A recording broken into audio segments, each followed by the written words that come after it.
So the first thing we're going to do, again, is let's go grab visor. And let me go in here.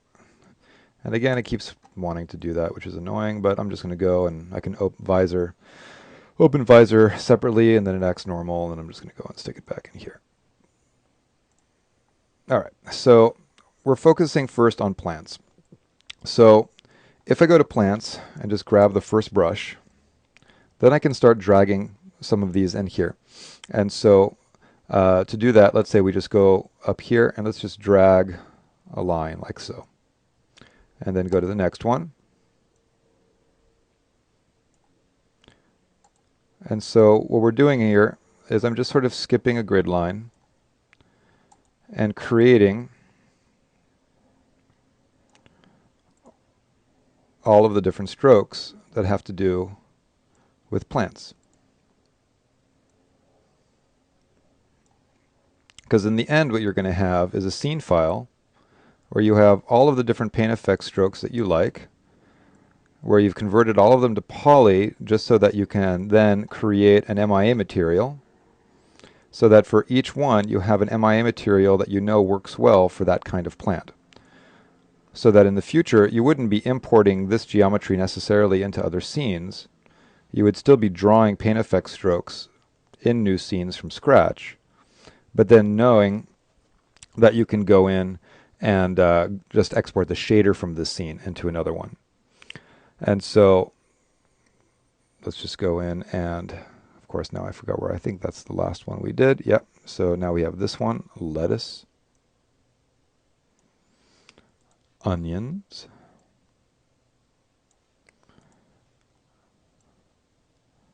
pine needles. So you can see the spacing on some of these is tight, and on some of them there's lots of gaps. And what you'll notice with a lot of these as I create them is that some of them look cool while some of them look a little silly. So we just have a couple left. All right. So now that I've created those, I'm just going to hit Q just to get out of the Paint Effects brush and just go back to the outliner. I'll hit 5 to go into shaded mode. And you can see that we have this little library created. So, and all of the paint effect strokes. So what you would next do is evaluate if you think any of these are going to be useful to you. And so if I zoom in and look around, you can see that some of these, for example, like these bramble brushes, don't really look all that great. And something also that you might not like is the fact that they terminate by default with these sort of open segments on the end. So they kind of look like they're cut as opposed to natural. You'll see that there are these carrots, which, you know, from my perspective, I don't need carrots very often, so I might not really care about making a shader for that. Although something like, you know, these bushy plants right here look like they're potentially a more common type of plant you might want to incorporate into a scene. I've got these little fern strokes, but really when it comes to a fern, these don't look very natural. This one here is a little bit denser, but when you look at it, you know, it definitely seems like it's obviously very square. But what you'll notice is that a lot of paint effect strokes are designed so that there is a texture with an alpha channel that goes on these cards. So we're not necessarily seeing it in here right now, even if I hit 4, 5, 6. But once you convert these things to polys and you see the shaders, that'll become more apparent. This flowering pea is a pretty nice, natural looking plant.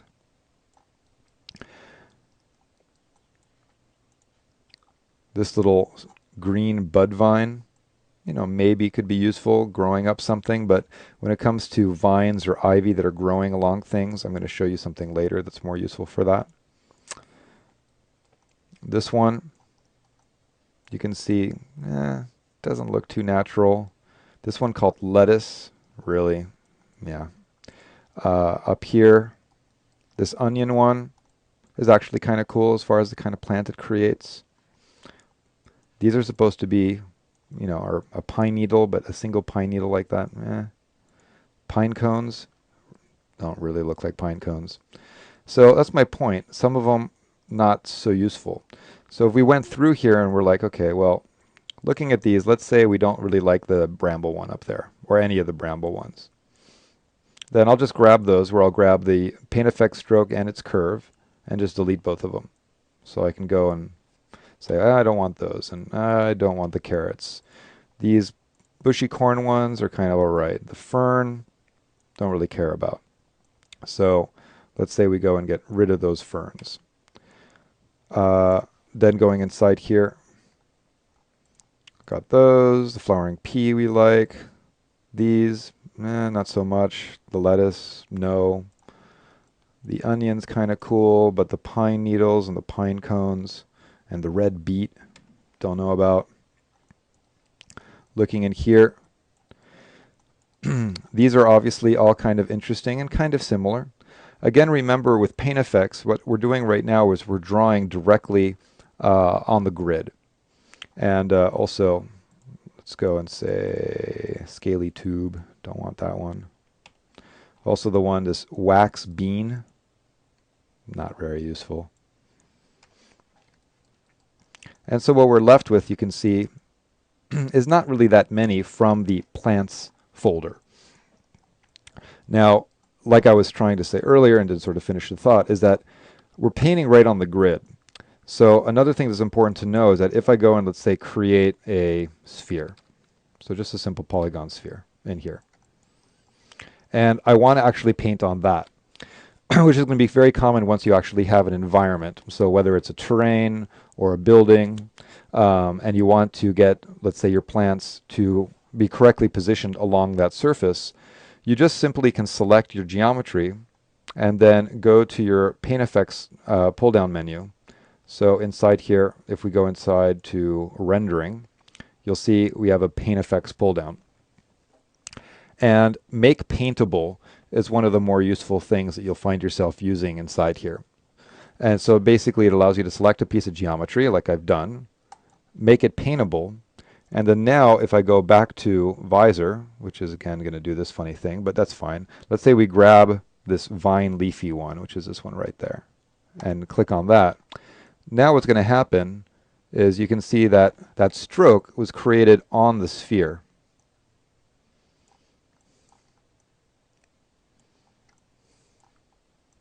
So I'll just put a few of them in there.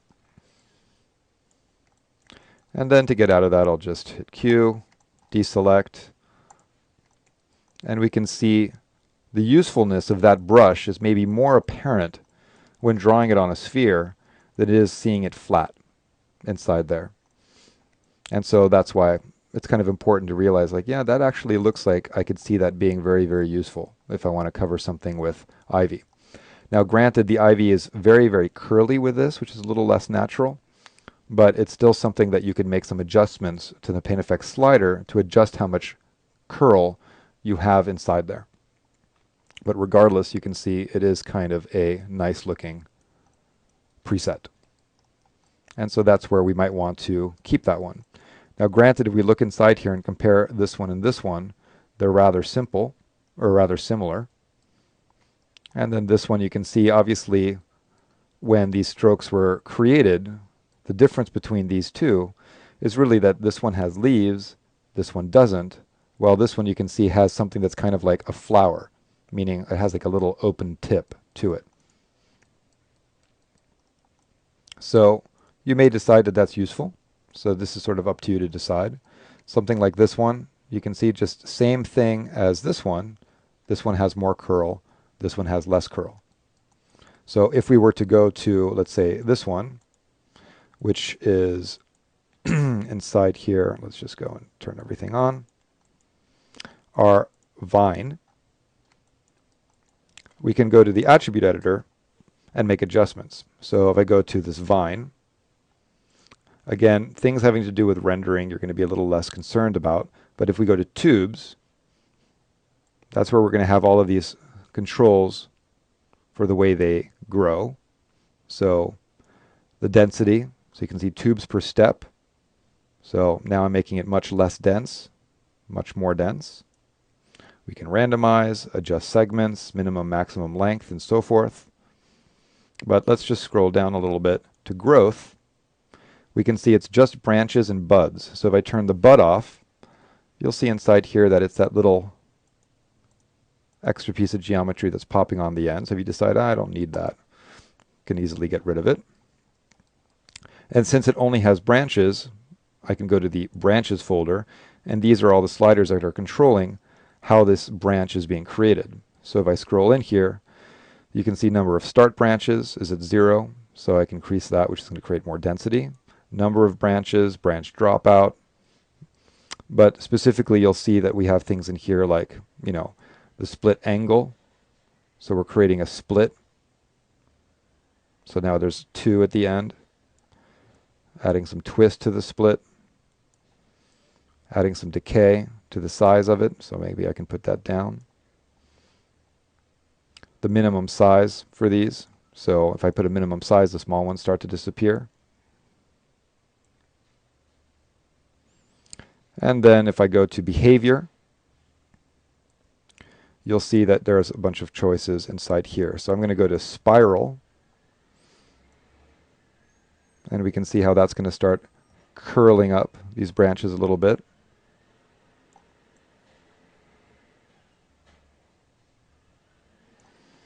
And the decay of the spiral. So point being, presets are just a start point, and you can go in and make a bunch of adjustments to them. So I'm going to go, though, and just undo and go back a few steps.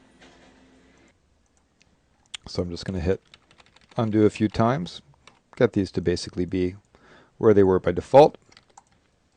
And then now as I'm building my little library, let me just go and get rid of some of these strokes I put on that sphere. And also, by the way, with this sphere, you'll see that we have the paint effect strokes, but we don't have the curves. And that's just because the curves are going to be underneath the shape node of the sphere, because they're curves on surface. And so basically, you can see you can move those curves around on the actual sphere. So let's get rid of that for now. So we're building our little library, and so we might decide, okay, well now let's just sort of organize this one. Let's take the stroke for the flowering P. I can go and maybe scoot this back there. And whether you move the curve or you move the actual stroke, doesn't really matter. Now I can go and get that onion one, and maybe move that to here, move that to there. And then if I decide, well, for these,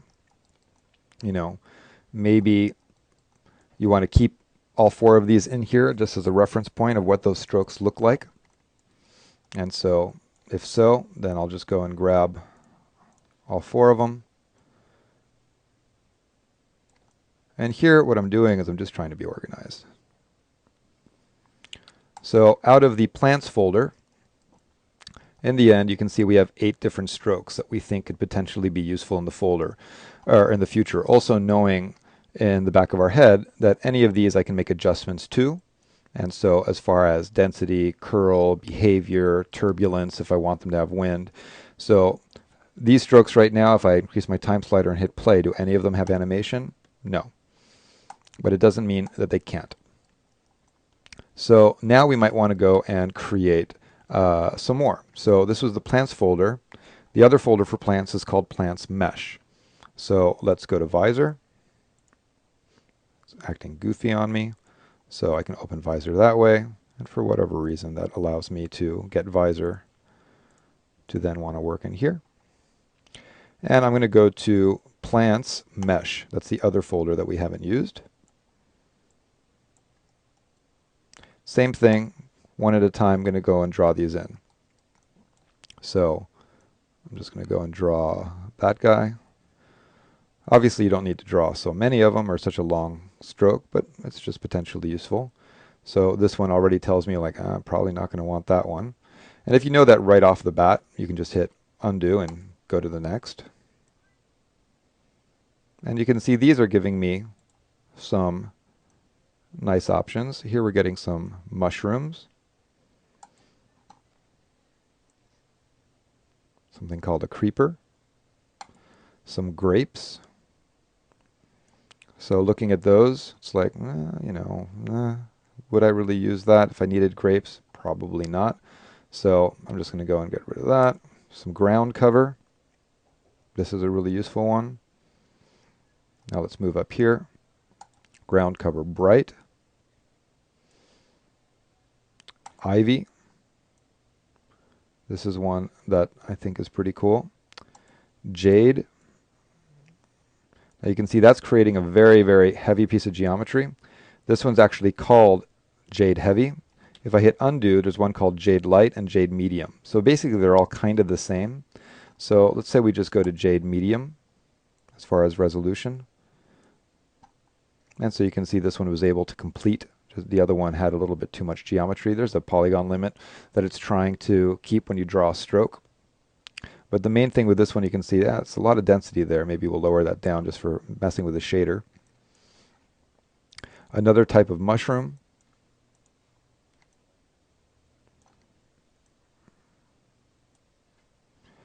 Ornamental shrub. Palm indoor light. So looking at that, it's like, that's not a very natural looking palm, to be honest. And so for palms, I'm going to show you another program called Onyx later, which is really much better for palms. So I'm going to not use the palms. But this palm plant is useful. Here there's the same palm, but in a pot. You can see that it actually created a little pot geometry. So that's kind of silly because it's basically the same plant as this one. Pine needles, not so useful. Rosemary, a little bit more useful. Rubber plant, definitely useful. Rubber plant in a pot, don't care about that. A shrub.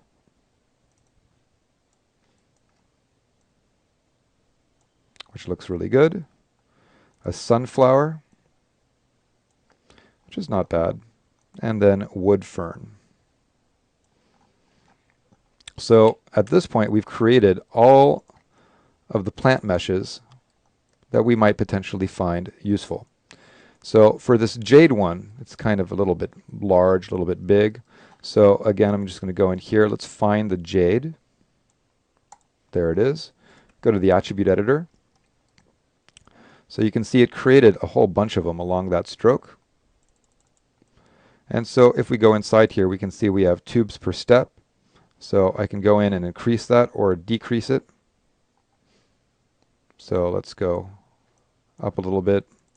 Let's say 0.1, 0.05. So we just don't have as many of them. And if I think they're a little big, if you go all the way to the top, you'll see there's a scale slider. So I'll just scale those down a little bit, so they're not overpowering my scene. Okay. So, and now that I made them a little small, I guess I could always go in and maybe have some more of them. So I increased the tubes per step from 0.05 to 0.1.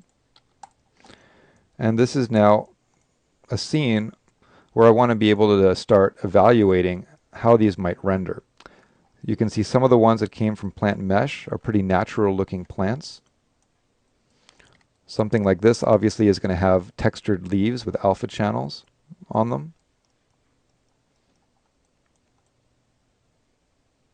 So you get an idea of what we're looking at with these different plants. Something like the ivy is really good for a couple things. If I go to the ivy and go to the attribute editor and we go to creation and tubes and we take a look, we can see it has leaves on it.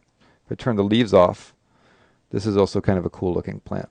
So in the image I showed earlier, I used the ivy brush preset but just without leaves to create those little shrub bushes that are sort of right there, kind of like gnarled little ivy kind of looking thing, but I kind of preferred the way it looked that way for my scene. But by default it has leaves on it. Okay, so once you've created this, you'd save this scene out, and this would be called, whatever, Paint Effects plant library, where the main thing you're doing in here is having a quick way to open a scene up to look at it and see which ones do you want, so that you can look at it and be like, all right, I think I want that plant right there in my scene. So meaning this one. So you could really quickly be like, all right, that is the rubber plant stroke. And so you could then go to paint effects in the scene, create the rubber plant stroke, and put that wherever you want, whether you're drawing on a surface that's live or just creating one plant at a time. So because with something like that, if we go to visor again, and let's go and grab that. So that's under plants mesh. That's the rubber plant. So you'd look in here and be like, all right, that's this one. And then in a scene, I could just be like, all right, I want one there, and just draw short strokes. And I want one there, and I want one there, and I want one there. So you don't have to draw one big long stroke. That's actually kind of less useful. It's kind of nice to just draw one short stroke, and you can just place this plant wherever you need it in your scene. And again, if this was a terrain that was live, as far as the geometry, these plants would be positioning themselves correctly in Y based on the location on that terrain. So this library is useful to be able to look at it, identify which plants you might want to use, and then know that for this plant, you've created a shader in Hypershade that makes that plant look correct or look good or believable for whatever renderer you're using. And so in this case, we're going to be using MIA materials and mental rate. So I'm going to save this scene out. And so let's just go and call this tutorial plant library. And so the scene that or project file that I'm in right now is just called kit of parts, meaning it's a project file where random elements that I might use in other projects I stick in here. So things like candles or bone piles or plants or chains or just stuff that's repurposable. So I'm going to save this. And then now let's move on to start discussing some of the issues that have to do with rendering and construction history and whatnot.